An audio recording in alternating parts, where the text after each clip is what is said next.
welcome to the Bronx Museum. My name is Patrick Rowe. I'm the Director of Education and Public Engagement. I'm also one of the curators of the AIM Biennial, Forms of Connection.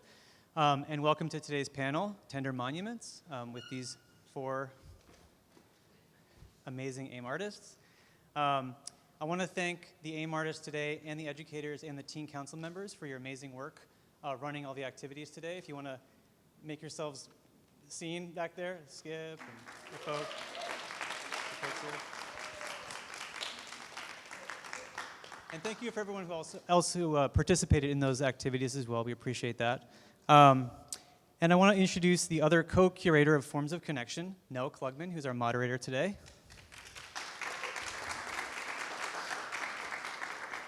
So Nell is an educator and curator, currently the manager of learning engagement at the Dia Art Foundation. She has created and taught museum and creative education programs in New York, Cambridge, Chicago, and New Mexico. Previously, she worked for 7 years in education at the Bronx Museum. Thank you for those 7 years of service, Nell. Where she also co-curated the Seventh AIM Biennial, Forms of Connection, and Making Room Museum as Space for Self-Expression in 2024. In addition to her work in museums, Nell also teaches at Pratt Institute. So now it's my pleasure to hand it off to Nell. Thank you. Thanks, Patrick. And thanks to all of you for joining us for today's conversation, Tender Monuments, featuring 4 of the 28 artists from Forms of Connection, the 7th AIM Biennial. Of course, if you haven't already, I'm very excited that you'll be able to see all of their work in person after this talk, or revisit it, having heard more directly from them.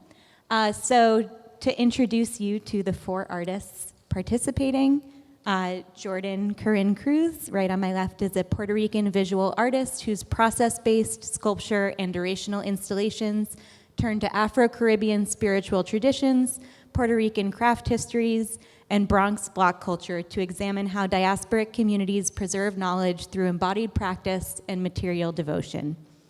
Juyon Lee is an interdisciplinary artist whose work inquires into the essence of being in existence by exploring the human relationship to time.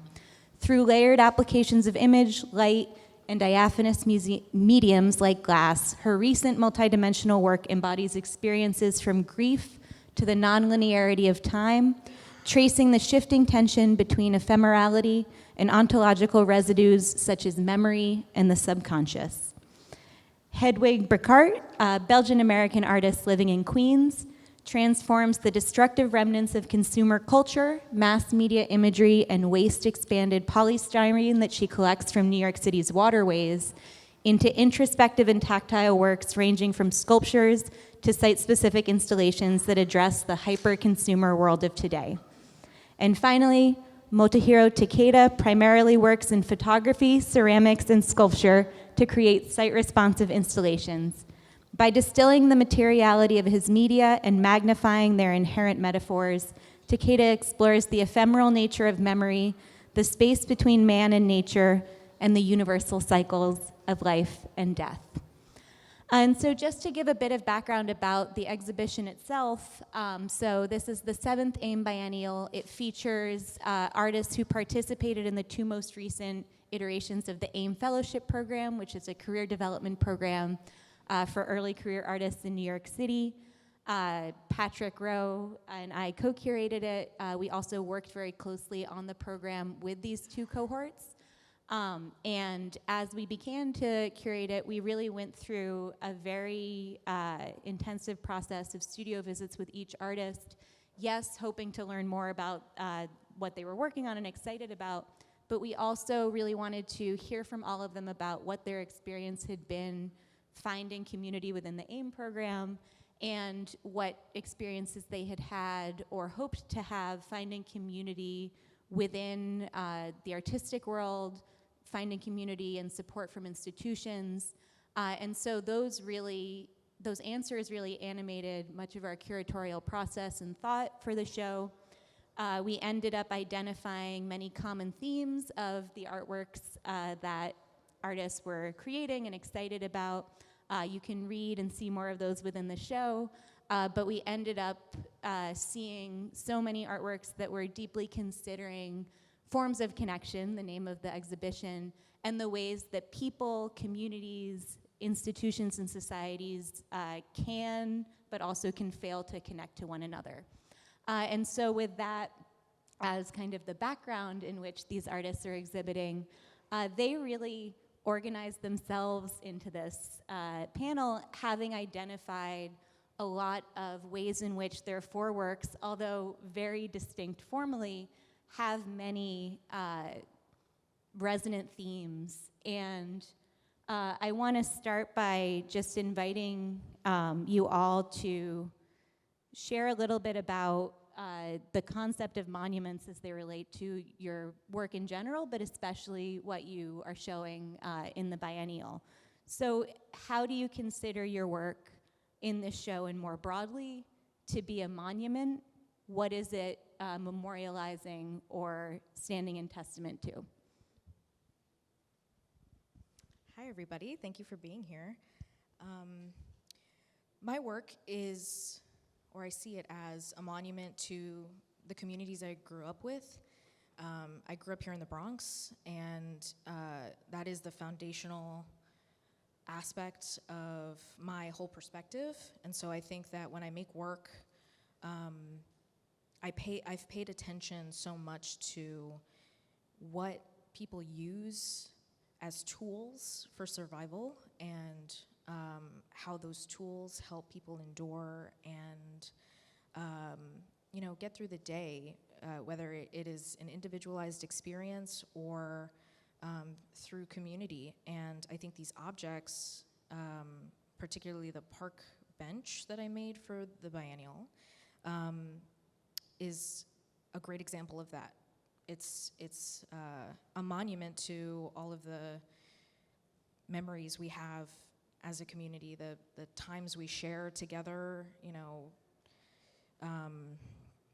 histories, conversations, all of those things that we may take for granted that are fleeting, but are so integral to how we adapt to life, I think.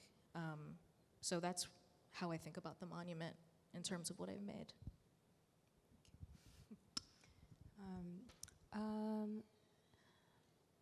Yeah, I'm just waiting for the slides to. Yeah, so that's the exhibited work that is part of a series titled Parabolic Traces. To give you a bit of a context, the work it starts from this ongoing experience of living apart from my grandparents and kind of having this sort of anticipatory loss, especially in regards to my relationship with my grandmother, who I used to grow up with. And so it starts from kind of collecting photographs or digitized interactions with her, and because that's kind of all I had access to while being physically being away from her.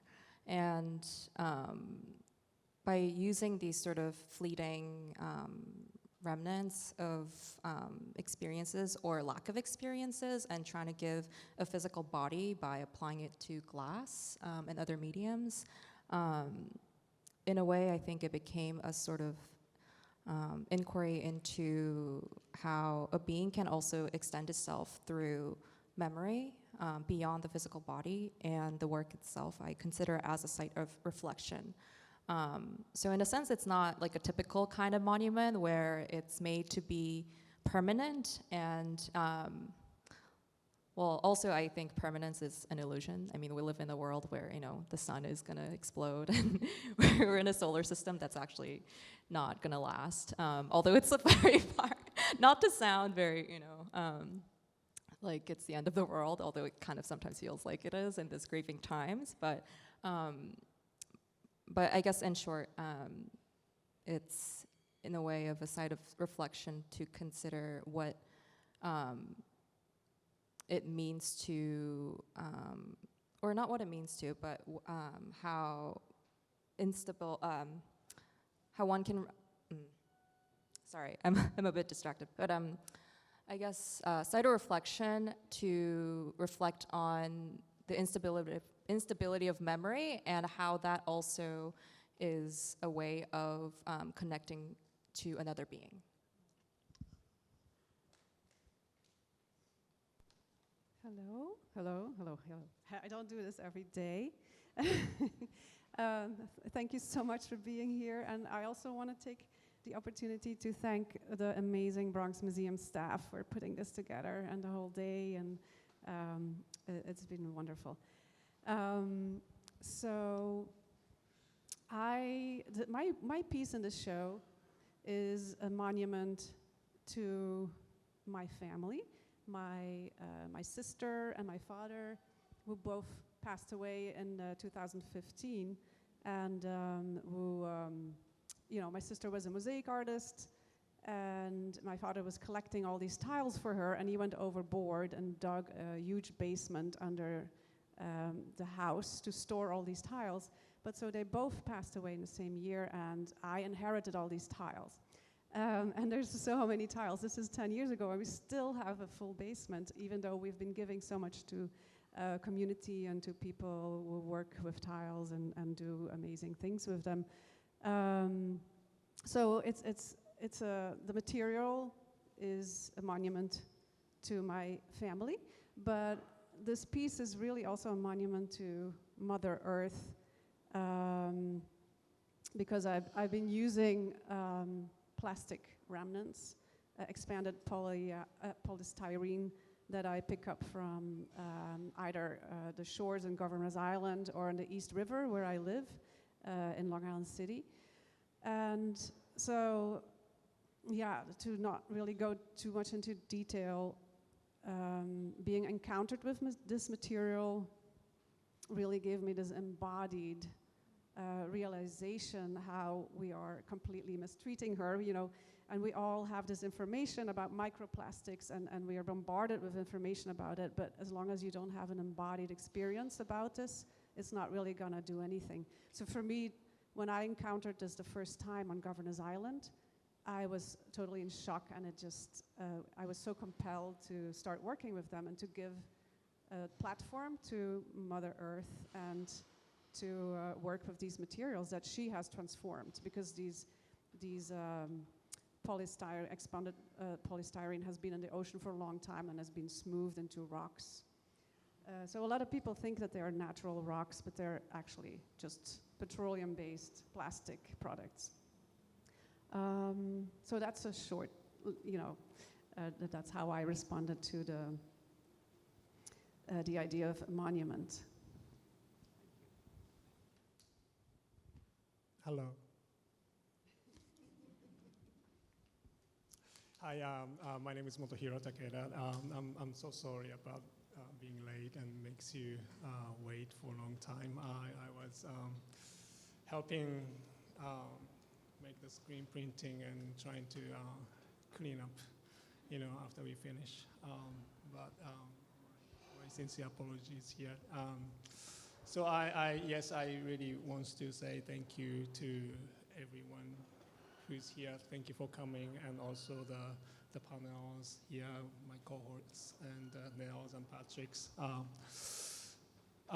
So my piece here in the museum, in the show, is titled Nights in April Arc.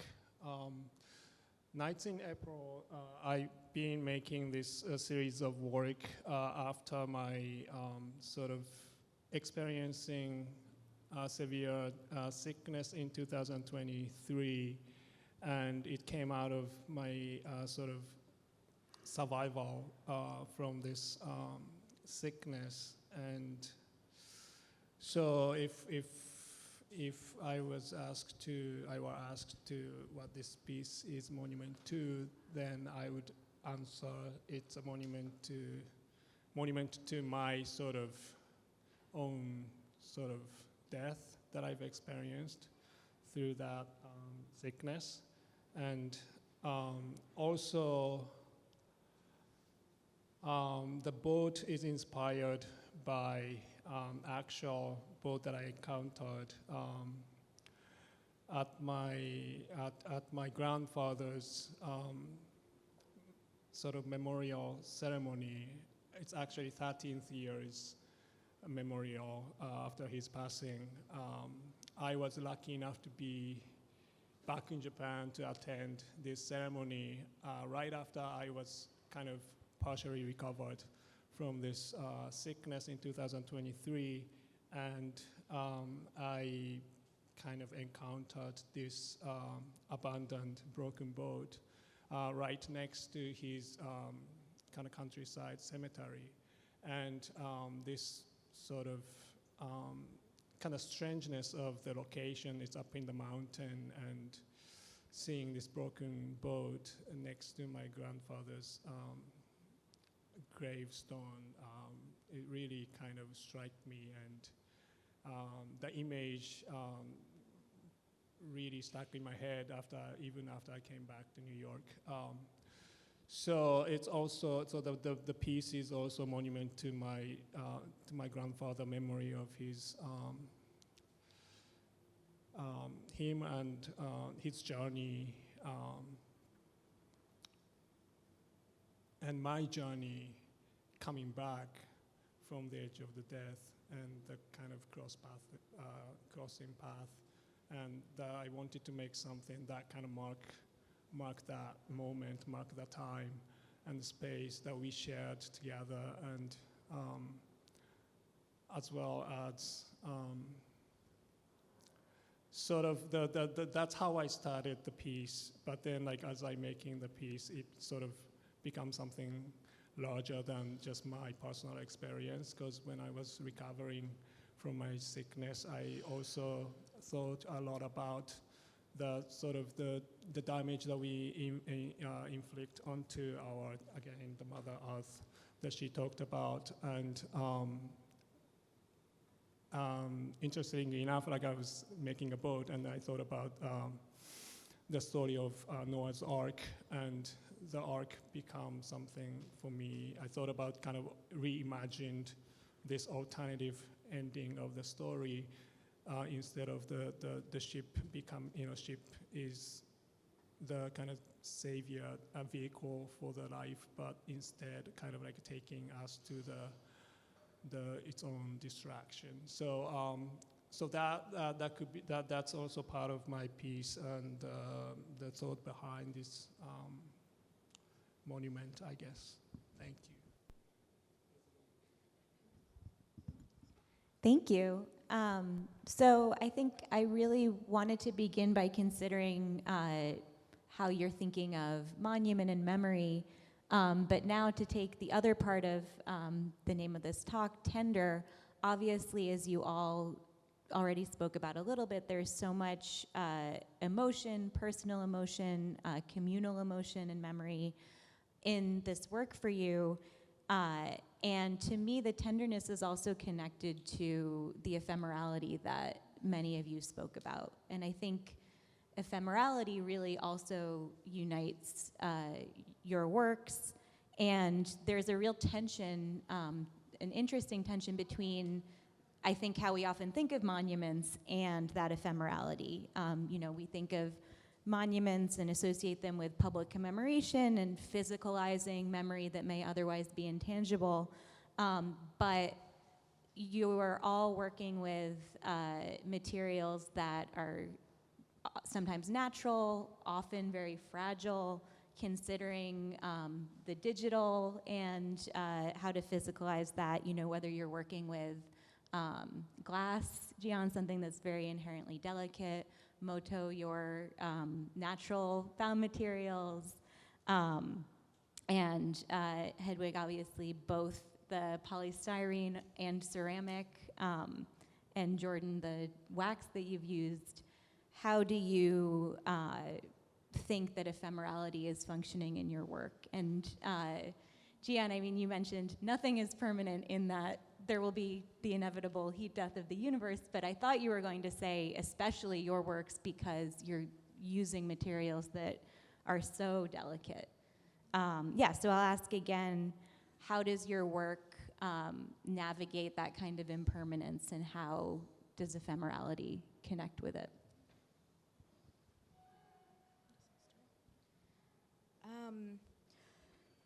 Ephemerality is something that I think about every day, all the time. memory is so important, I think, to all of us, and it affects all of us and how we move through life. I think of memory as something that is constantly being broken down and rebuilt.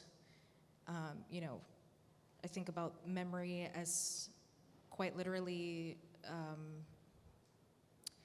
every time you are remembering something, you are not remembering the actual time, right? You're remembering the last time you remembered it, which I think is beautiful and kind of sad. So that structure of it, where you find something, it breaks down, and then you reclaim it, is something that I think about when I make my work, especially with this wax. The wax itself is supermarket candle wax, something that you would see from Saint candles or Botanica candles. And because of the nature of it, it's very, very fragile. And so when I make these large-scale or life-sized works, I know that they will be the intended object that I want to make, but they will also shift over time, and they will crumble, and they will collapse. They will become something new. And at that moment, just like memory, I do my best to reclaim the material itself, so that way I can remake it, like when memory comes back to me. And so in that way, I think that ephemerality, that's the way that I contend with it, by facing it and allowing it to break, and in the brokenness, taking it back. Yeah, I think that's it.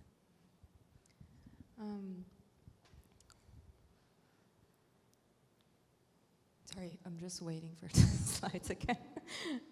So the idea of the transient has been a big interest of mine for quite a while, but before this particular series, I was mainly focusing on the kind of changes happening in real time. But then,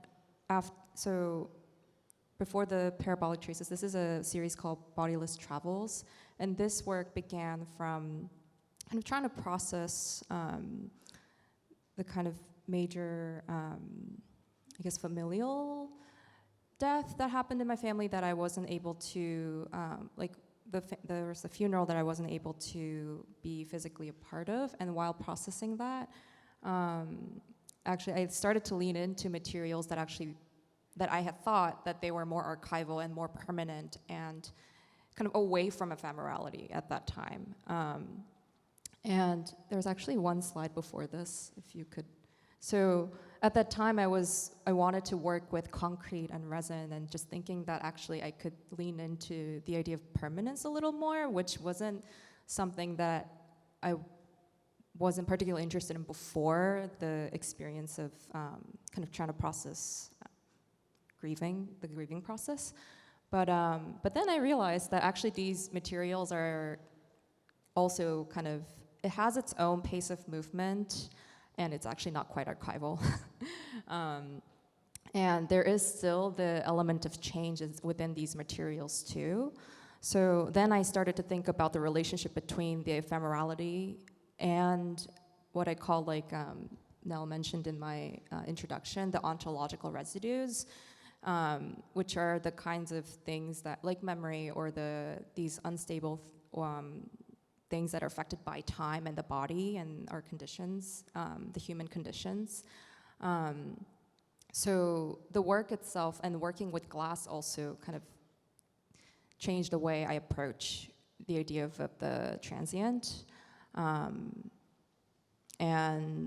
in a more liberating way, that in that the existence itself can,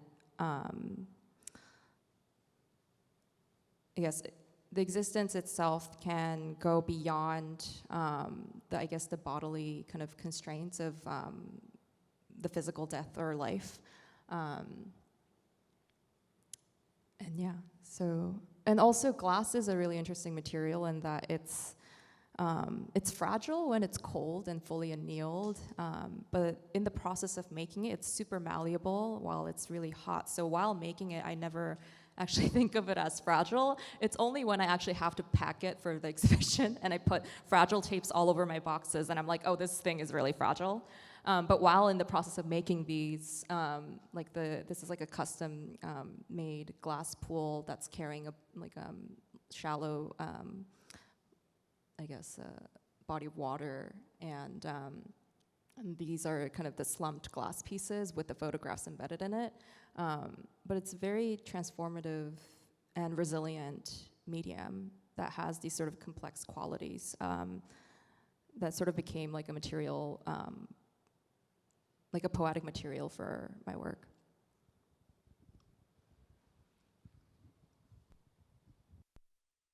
Hello, yeah. Sorry. I'd like to start with a photo. Go back one more time. More. Yes, maybe one more. Yes, this one. So for me, ephemerality, the idea of, I really started thinking about this with this work, with the passing of my father, who just suddenly passed from a heart attack, and that experience completely changed my working process. Before, I always worked more rule-based, was much more controlled by my ratio. And then this series, it just sort of happened. I don't know what I did. It just kind of happened. You know, I just made it, and afterwards it's like, I don't know how it came into the physical world, but it did. But this was a series of photographs I took of his office right after he passed. So he was still kind of there, but he was not there physically anymore, but he was still there in spirit or something. You know, I wasn't religious or spiritual before that experience, but that kind of changed, in my opinion. I just certainly really started to think about these different spaces between the physical and the spiritual world. And it was, my camera had been laying in my car and it was completely fogged up. So it was nothing photoshopped about it. It was just something that happens again. And maybe the next slide, yeah.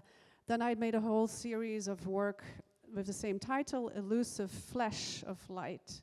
So with this whole idea of that we are so much more than our physical bodies, you know, just thinking more about energy and about where we go after we're passing, or, you know, what are we, what will we be? And so this whole series was the start for me with a radical change that I started to work always intuitively, and I really start with the materials and let the materials give them a platform, and instead of me, you know, imposing my ideas about the world, on the work. So this was, my sister's mosaic, and this is the basement. So all these tiles, and these are tiles from the 30s to the 80s, really beautiful tiles. But they're in Belgium, and I was in New York City, and if you can show the next slide. And I kept going to my studio, and I saw these old subway walls and on the G train, which was at that time grimy and dirty, and now it's completely gentrified. But so I was thinking about the passing of time a lot, seeing these tiles, and, you know, the passing of millions and millions of New Yorkers going through, and I really wanted to work with them. So at a certain point, I got a grant, and I was able to ship some of the tiles from my father's basement to New York. That was basically for me, thinking about impermanence and just the whole illusion of the physical world. Yes. I think I'm gonna Hello, I think I'm going to start with a picture of the cherry blossom and concrete work. This one. Yeah, maybe you can go back one. So a lot of my work, I work with natural materials, like a tree. I mean, as you can see in the gallery space, tree branches, leaves, flowers, ashes, a lot of found objects, and in this case, I put the cherry blossom in the concrete slab, and cherry blossom to me, I mean, it's a very special flower to me because I guess I'm from Japan, and it's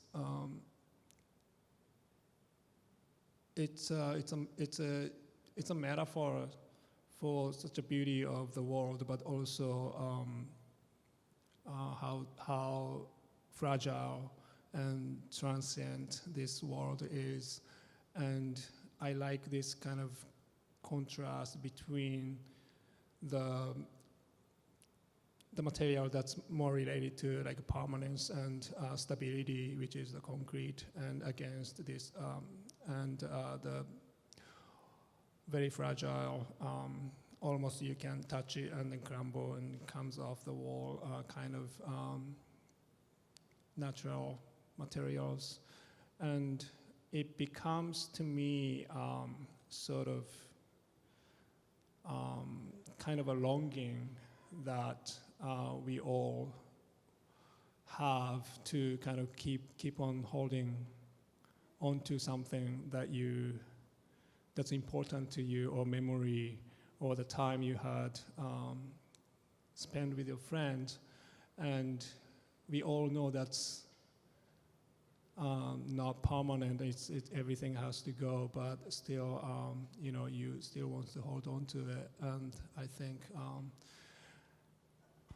this piece is kind of like represents that for me. And then a lot of people ask me, hey, so can you keep the color? Can you preserve the color? Are you doing something with the flower so it's not going to disappear? And I always says, unfortunately not. It has to go. That's the whole point of the work, that you live with this decay. You can live with this decay, slow decay, and you see the change. You see the flower changes, the leaves changes, the color fades, and then it gets dry, and slowly it's kind of coming off the wall, and you can witness slowly, and ultimately that it becomes a memento mori. It becomes like reminder of, unfortunately, I have to go one day, everybody has to go, and that's, you live with that experience every day. And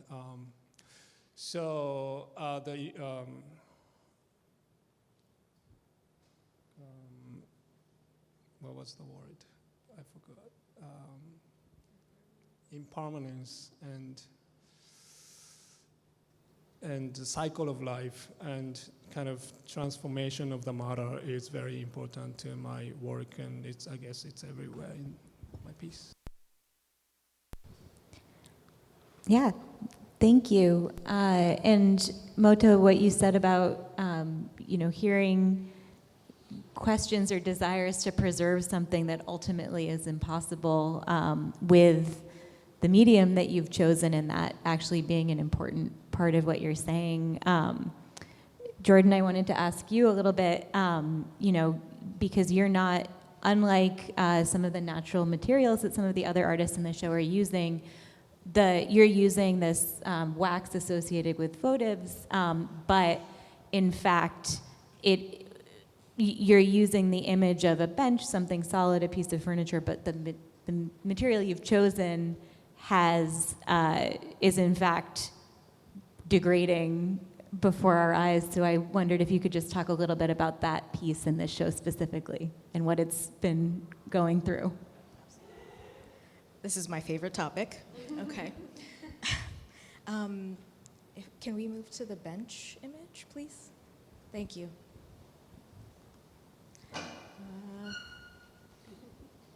Okay, so my process is pretty extensive.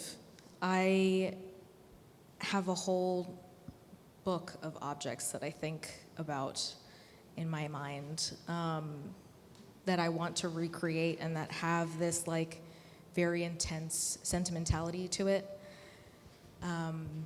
And for this show in particular, I wanted to make something that was grand and that was large and that would quite literally encompass my practice and the way that the wax will act over time. This votive wax is not meant for sculpture. It's meant to degrade and break down and melt, right? That's its purpose. But in that, I take the original object, I actually form it in silicone and then cast it in this material. And the purpose for that is I want to be able to recast and remake the thing, right? I've said that remaking and reclaiming are so important to me. But it's the time that it takes for the thing to break down that's where the beauty lies for me. For this particular bench, it started out completely straight. It started out as a perfect replica of a city park bench. And over time, very quickly actually, right after it was installed, it started to sag under its own weight. It's meant to do that. And I was very clear in the many conversations that I had with Nell and Patrick that this thing is going to collapse. It's going to break. It's not something that I imagine to be a museum piece necessarily, or a material that would withstand the longevity of a show. And they were very supportive about that, and they understood the sort of ins and outs of what that meant. And they learned very quickly that the thing did collapse. But I love that because as you can see in this image, it's holding the weight of a body in my eyes, right? It's as if someone is sitting in the bench or reclining into it. And right now, we've had the show up for quite some time now, and the back of the bench where you would rest your back, right? It just keeps sagging more and more, and it wants to break. After many conversations, we came to the conclusion that it needed something to rest on, which I think is kind of beautiful too, because it preserved that moment of breaking, right? And it's allowing me to choose when the thing is gonna break. But yeah, it's something that is very important to me in my work overall, is that the thing will collapse. Can we go to the barrier piece, actually?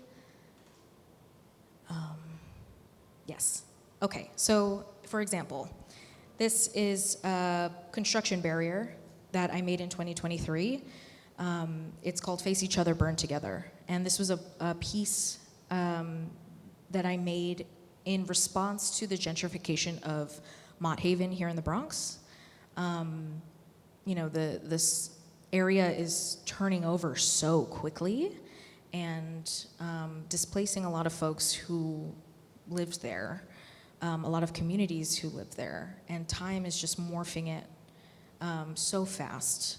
And so when I created this barrier, I thought to myself, there are many areas of New York that have experienced similar histories, like Red Hook in Brooklyn, very similar history of gentrification. And I think that the communities there are still going through that experience today.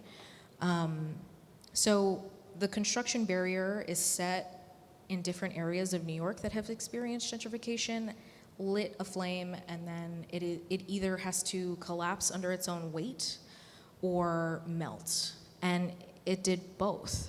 The first iteration of this work, I melted it in Mott Haven, which is the video here. And as you can see, I don't know if you can see it from your seats, but it is forming these sort of stalactite.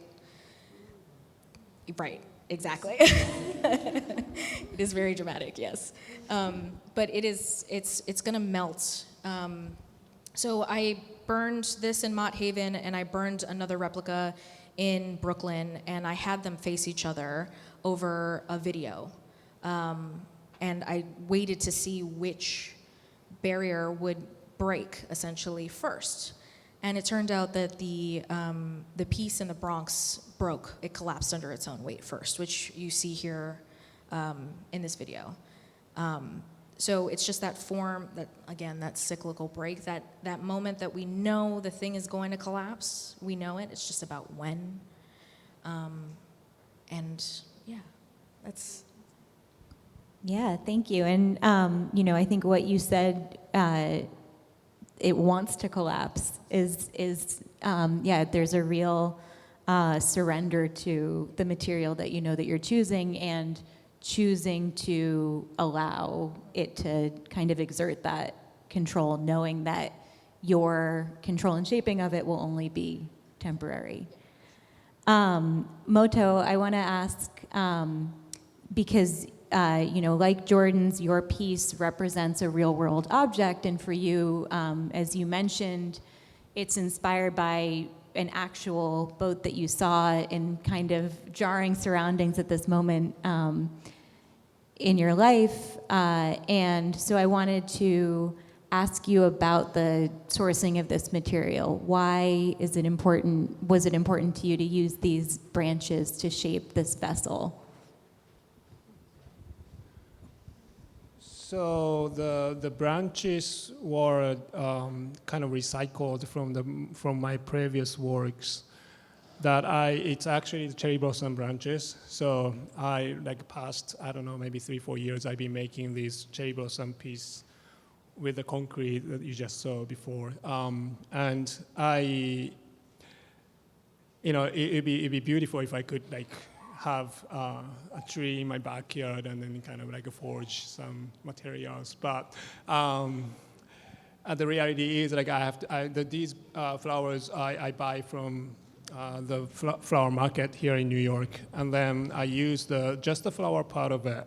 And I always didn't want to throw out these branches that I just kind of comes with, when I purchased the flowers. And so over the years, I've been collecting these branches, cherry blossom branches, and then just kind of piles and piles in my studio or storage. But I knew that one day I need to use it, or there will be a time that I could use these materials. And when after the trip in Japan and came back to New York, and then I started doing these programs, and then this opportunity come to do a piece for the Bronx Museum show. Then I realized that maybe this is the time to use this cherry blossom branches to build that boat. So that's how this material came about. And the hand is, again, maybe you can go to the other pictures of my previous work. So inside of the boat, there is 3. Can you move forward to my concrete sculptures? The next one. So I've been making a cast of my own body parts that's severely damaged by the sickness I mentioned earlier. So I started out with my hand, torso, with a scar on the chest, and then can you move to the next one? The feet, and then the hands. Hands are the kind of repetitive motif. But so the holding hand, I started making these body parts casts with the concrete because I wanted to sort of preserve and preserve my body, you know, the memory and my experience at that moment, and kind of make a record of them just to remember how it was like, and also kind of figure out what happened to me, what happened to my body, and having the flowers and holding hands, and these kind of becomes my hope. Also, it's the process, whole process becomes my kind of hope to restore my body, to hope for the healing. And so I wanted to have that kind of sort of despair in relation to the damage that we've done to the earth and to our environment, but also the hope that we could sort of, I don't know if the restoring is the right word, but somehow kind of like move forward with a hope and with a sort of healing in our hand. And yeah, the ginkgo leaves a whole another story, so if I have a chance, I'll talk about it. Thank you. Thank you. And you know, you mentioned the tension between grief and hope, and particularly environmental grief and hope, and the knowledge of the destruction that humanity has wreaked and continues to on the planet. And you're doing that through often natural materials. So Hedwig, I'd love to ask you how you consider that environmental grief specifically through the polystyrene. And you talked about the ceramics and kind of this inheritance that you've been transforming and using, but I'd love to talk specifically about the foam.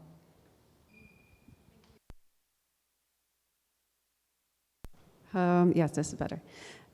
So, yeah, this material has been transformed by nature, by being in the ocean for a long time. So I'm kind of collaborating with her in a way. And in this case, this was during a residency on Art Crawl Harlem on Governor's Island. And so I was collecting it right there from the shore, and I just put it up on the ceiling. So this is a view from the bottom up to the ceiling. And in this case, I only used the white styrofoam that I found. And these are all pieces, you know, they're like from marine, the marine debris, or seafood boxes, or, you know, food boxes, all kinds of packaging. And I put it up on the ceiling just as if you are underneath in the ocean, and you see how it's clogging the surface, and which it literally is, right? And everything, I mean, they're like nice pebbles right now, but everything that you don't see from the original object have become microplastics. And those are, you know, everywhere now. They've colonized the whole world. They've colonized even our bodies.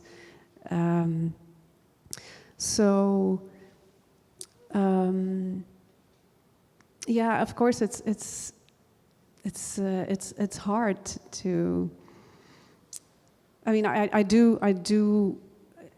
In this whole gloom and doom world that we live in, it's also super important to restore this connection with nature. And Patrick, if it's possible to go to next. Yeah, this one, I really felt the need, but this material is so connected with death. It clogs, it poisons life on the planet. And I wanted to counterpart it with something alive. So I started with working with the moss that I got from the gutters from the old house on the Governor's Island. And moss is an organism that is one of the oldest on the planet, and usually gets into barren places and can kind of provide the ground for biodiversity again. So yeah, of course, there's hope for regeneration, hope for healing, and especially the celebration of what she does every day. She nourishes us every day, even though we are inflicting so much violence on her. But I think, yeah, it's all about this reconnection with her and also with our own bodies, because we've been disconnected from our own bodies that we can inflict all this violence on her. And so I think it starts there. And I was reading this book, Braiding Sweetgrass by Robin Wall Kimmerer, which is a beautiful book, and she's a scientist and also a Native American, so she combines scientific knowledge with Native American knowledge and just plant wisdom, which I really recommend to read, but to restore this relationship. Yeah, so in this way, I reconnect with hope. Thank you. And Juyon, thinking about materials, both what you're taking from their inherent qualities, but also what you are sort of imposing or creating by them. I love if you could share a bit specifically about the use of photography in your work and the way that you sort of layer and translate the image.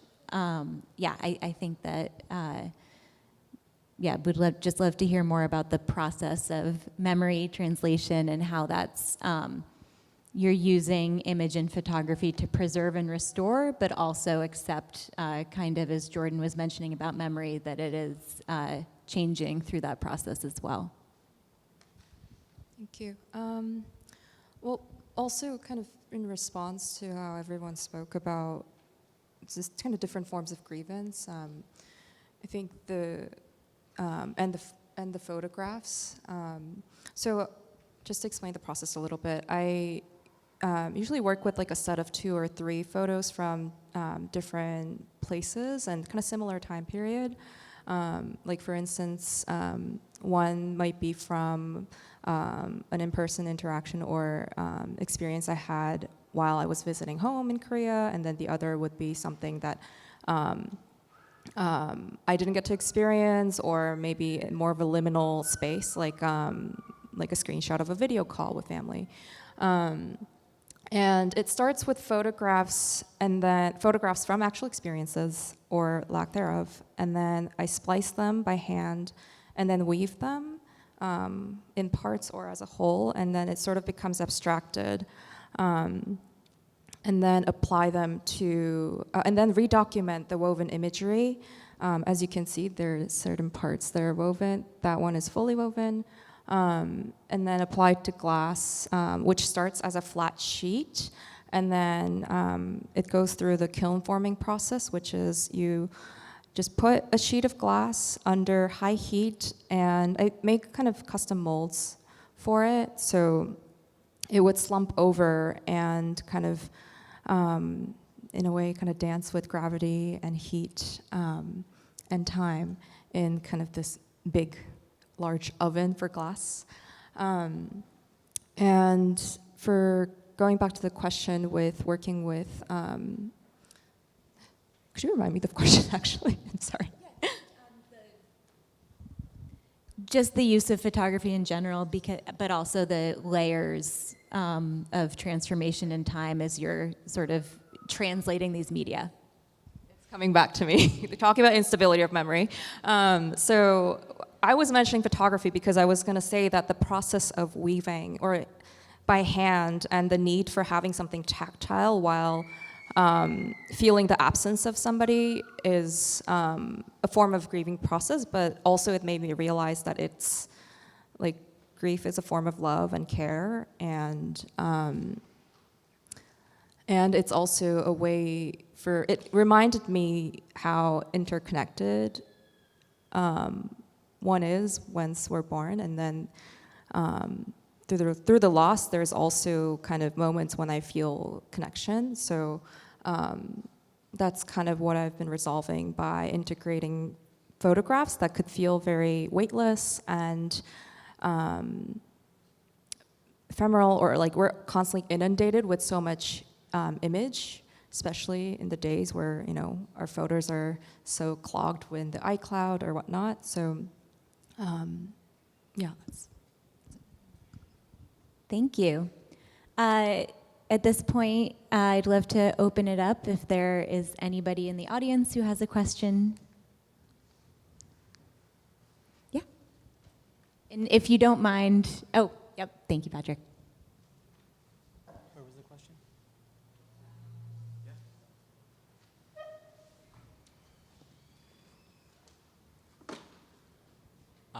My question is for Ms. Cruz, actually. I was writing like a couple of notes regarding your conversation with memory and how things change over time, including your artwork. How I interpreted it was, I'm Spanish too, so I interpreted it with my mother. You know, I have a very certain memory of my mother a couple years ago, and because of my memory, I still think of her as that, right? How would you like necessarily, how does this, I'm sorry, how does this philosophy transfer to your everyday life? Like memory changing perception of people or things or places. Yeah. Was that clear? No? Okay. Yeah. All right. Thank you for that question. Oh. Yeah, my work also starts with my mother. She would always light a red candle for me and my sister before we would leave our home, just as a sign of protection for the house, really, and for whatever hopes she had for me. And so that's why I make all of my work in red wax. And I think it's so important for me to continue the practices that she gives me every day and that she's left me, you know, from my childhood. So really, all of the objects that I sculpt are with her in the back of my mind, and the lessons that she's taught me, to be careful when going outside, when walking in the street. You know, you act a certain way. You be respectful of those who came before you. You know, this lineage of time and ways of survival that she has instilled in me. Those are so important, and I try to leave that in my work. I think to answer your question, you know, every single piece that I've made so far is in that bench now. It's since the beginning of my practice, I've reclaimed every single bit, and I've remade it constantly into other works and everything that's in the PowerPoint that we've made. And all of that is an accumulation of what's sitting in this museum now. And I think that is so integral to every step that I make moving forward, because it's her lessons and her mother's lessons, and so on and so forth. So I don't know if that answers your question, but the sentimentality is there and understood. So thank you. Thank you. Yeah.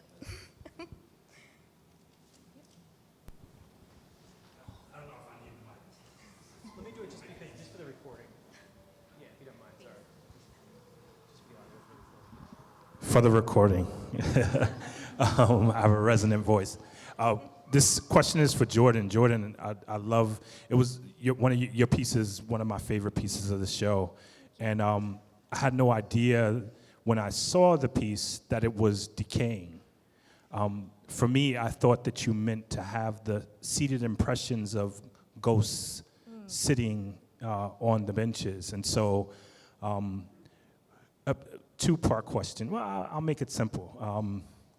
as you're developing your work, right, and you know that it's going to decay, and these happy mistakes happen, how do you capture them and then bring them into your process later on? Or do you capture them and bring them into your process later on? Yes, thank you for that. How do I went to school for photography, so photography is a huge part of my practice even now. And I think it's very important for me to document my works because it is really the lasting memory of what I've made before it melts or collapses or whatever it leaves us and changes over time. And in that way, that photograph, before the thing becomes something else, it's the only document of what I have, of all those mistakes and those happy accidents, the time before the change.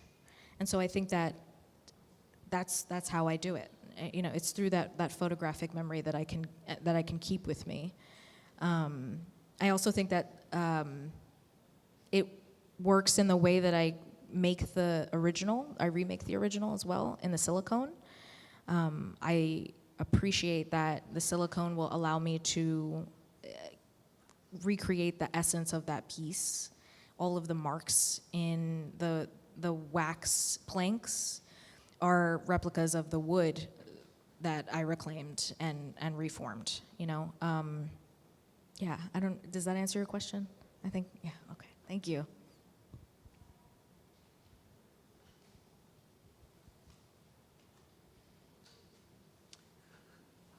I have a question for Moto. I was interested in when you were talking about the flowers and the fact that you weren't protecting them from the disappearance of color or scent or anything. And I wonder if you could, which kind of feels like surrender. And I just wonder if you could talk a little bit about surrender or the alternative to surrender in these. And actually, all of this work does that, and I'm curious. Yes.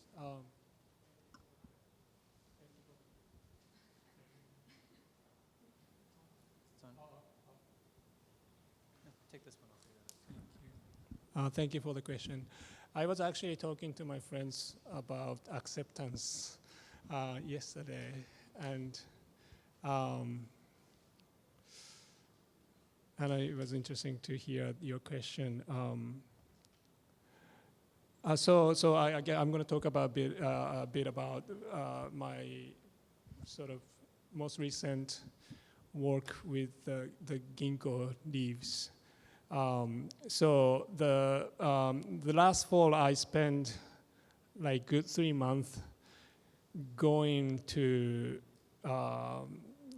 Greenwood Cemetery to pick up every leaves from this one single tree as much as I can. I spent 3 months just like every weekend, maybe Friday as well, going there. The goal was to count how many leaves are on this tree, and I just wanted to find out because it was partially because I want to sort of my desire to touch the infinity in this world, and that counting the leaves is sort of my version of counting every stars on the universe, in the universe, and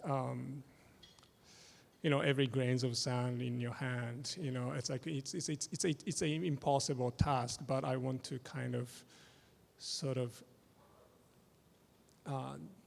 just sort of hoping to feel, hoping to understand just a tiny bits of it. And so I started going to the cemetery, collecting leaves from the ground by myself with a bag. And then obviously soon after that, I mean, like I just realized just kind of it's just impossible task.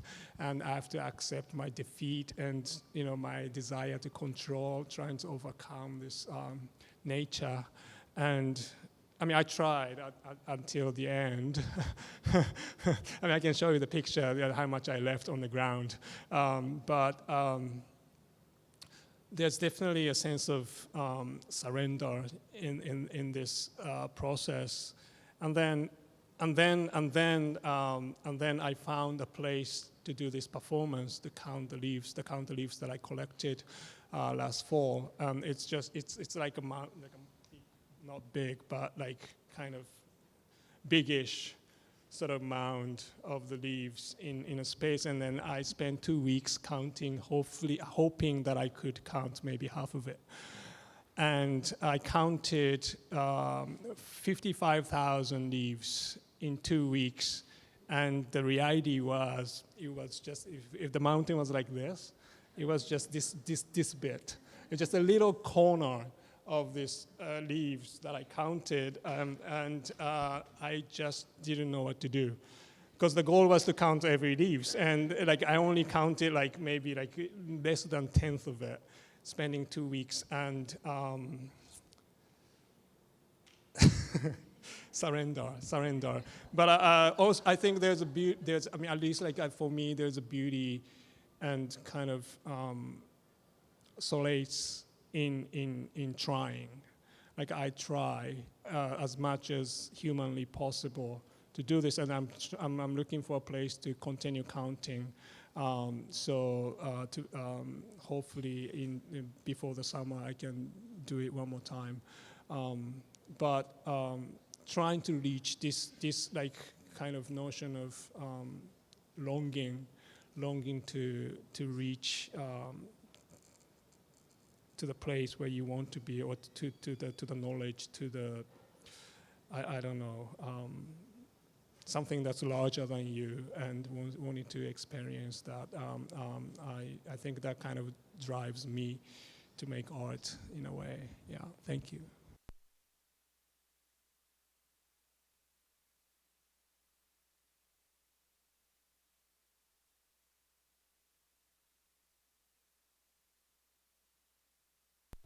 Hello. I thought that question was also related to the previous question on working with mistakes. That was for you, because a lot of us work with kind of finicky, difficult materials, but I think also in a way that we're kind of maybe honoring or kind of dancing with the way that it would work, or the way it is, like the wax that is supposed to collapse, or glass can break, and or plastic can erode, and things like that. So I feel like that kind of use of the material is also sort of what's sort of tying our works together as well, in terms of like in relation to the idea of surrendering.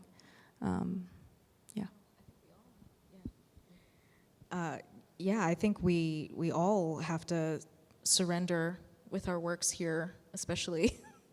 And when I say that, I mean, our works are stuck in the elements that we put them in, right? Like, Moto, your work will change a lot over the course of the show. So will mine, depending on the heat of the room, right? We all work with heat in some way, which alters the state of the material. I think with my piece, the surrender that I have to come to terms with is with the heat of the room, right? Like, it's all of our body heat together is changing the piece right now. Quite literally, the change of the season is going to change the work. As we get into the hotter months and the AC gets cooler, it's going to solidify the piece and how it is, right? I have to come to terms with that, because I made this thing to change. There's like a poetic surrender in that, I think.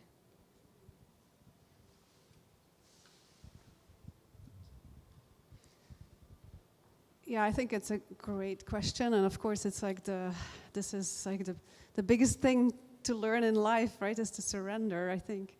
But as artists, working with materials, we get that exercise all the time too. But for me, like collecting this waste, which is crumbling apart, you know, as I touch it, it crumbles further. And I'm trying to put it together. Like I have certain works where I make walls, where I kind of cement them into walls. So I'm kind of solidifying them so that they will not crumble further, but of course they will. It's also like something that you cannot hold, but it's a wishful thinking.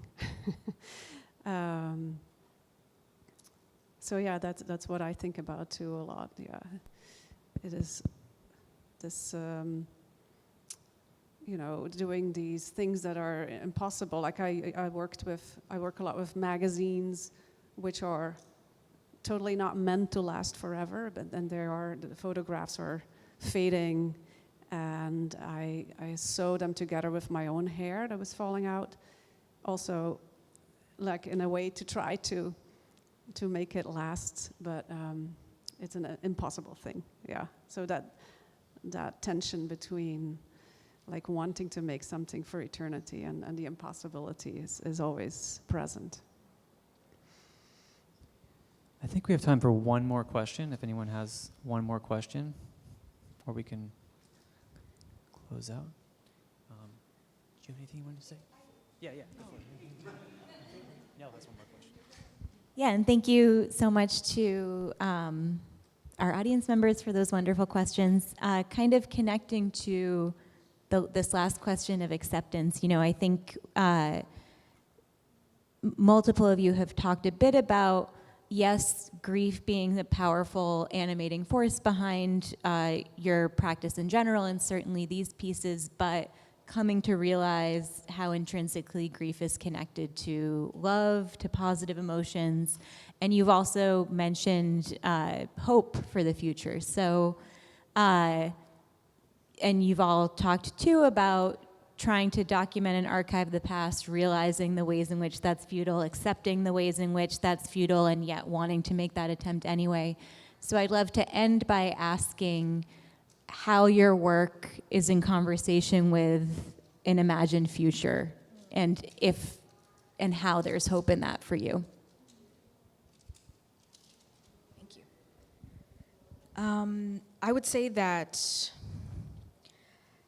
I think that honoring these forms of connection that we have with our communities is so integral to my process as well. And so in creating these objects that are charged, whether politically or emotionally, that is very much a form of protest for me, and very much a form of hope for the future, because memory is archival. You know, the hopes that we have are never ending, right? And all of that is packed into these recognizable objects that I make. And they are so, for me, they are very much culturally centered as well. I think of, when I say that, I think of the bongo piece that I made, you know, and thinking of the ways in which Latin cultures use the drum to sound the beat of protest, right? Or the beat of a thought. And the ways in which they have learned to make these things over time, and how I am sort of walking in that footstep of remaking these same objects in my own way. Yeah, I think that is my hope for the future, to continue creating with the thought of what has come before. That is how we will persist, I think. I actually recently came to realization that actually future has been always part of my work, and that looking into these remnants of experiences or kind of photographic fragments are actually, it becomes part of the future, because that's actually what I would look back into, and also sort of being reminded that like no one truly dies once because we're all interconnected to some other being. So yeah, working with the idea of, or like looking into kind of different aspects of memory has sort of made me, in a sense, maybe hopeful too. Yeah, so I think, yeah, future memory is, and the relationship to, the memory's relationship to the afterlife. Yeah.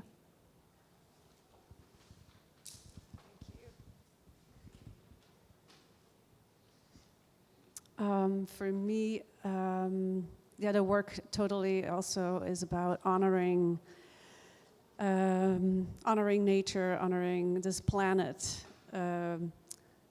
this life that we're leading on this beautiful planet, and reconnecting with ourselves.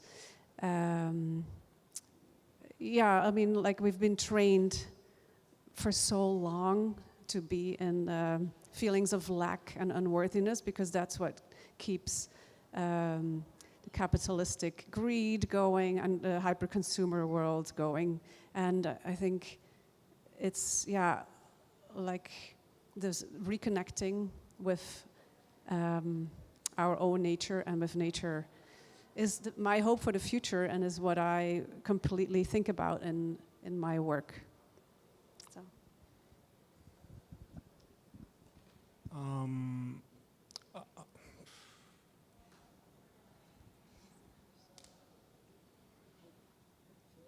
Hope for the future. Hope for the future. I'm trying to sort of right now. It's hard to think about the future, I think. I mean, at least personally for me, and yes, I make plans for the futures, and there's a hope. I guess I talked about the hope a lot, but I think that the sort of the notion, like kind of going back to the kind of climate change and the issue with our environment, sort of thinking that in a way there's, you know, we are here and then the nature is there, and sort of the separation is the kind of, I think it's something that we need to overcome, and in a way that like we are here now and then there's a future sometimes somewhere along the way is maybe sort of, I start to think that that I should sort of, I mean, I don't know what I'm saying, but I want to, my work, I think, kind of tend to face towards the past because I use these materials and then sort of think about time, think about memory, think about what happened in the past, my grandfather, my histories, and so I'm like, including my practice, including my art and my life, trying to sort of live now and live as a whole.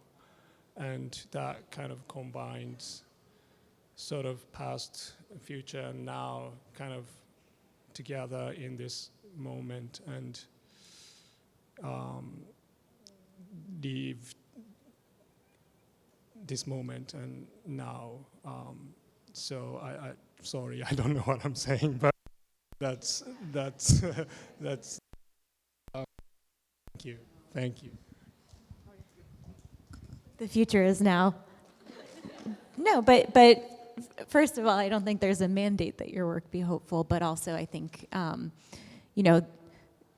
being focused on the present moment itself is forward-facing in a way. Well, thank you so much again to all of our artists in conversation today. Let's give them a round of applause.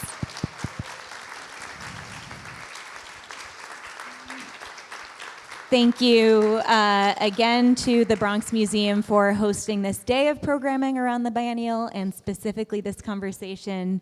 And thank you all for coming and giving us your time and attention. And I hope that you will have the chance to see the show or to re-see the show in these works, perhaps with some of these bits of information and thoughts from the artists. So thanks so much again.